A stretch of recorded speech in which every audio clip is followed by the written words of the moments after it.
Hello, beautiful people. It's Sandro Stefanucci, Abstract Homes Renovations, and I just want to show you something. Some of you will appreciate this, maybe some won't. But on this laneway infill home that we did, every seam that's on this house lines up with another seam that might be on a corresponding roof or that comes along with it here. As you can see, all the way down here, all the way there, every seam lands on with another seam down below.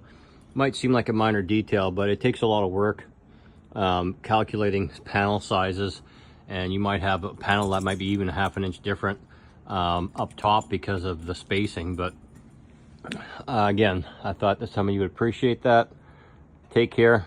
Oh, you know what, I forgot to mention, and I should mention this more, the guys like this that do these kinds of things don't get the credit that they deserve. Our trades and guys have been in this business for, you know, even just starting out, we don't get enough credit for the quality of work, and even just thinking of something as simple as lining up your seams from a roof. You get easy enough just to carry on and put the panels on the whole side with not even thinking about lining up with the ribs on the roofing that's here, or the eyebrows that we have on here.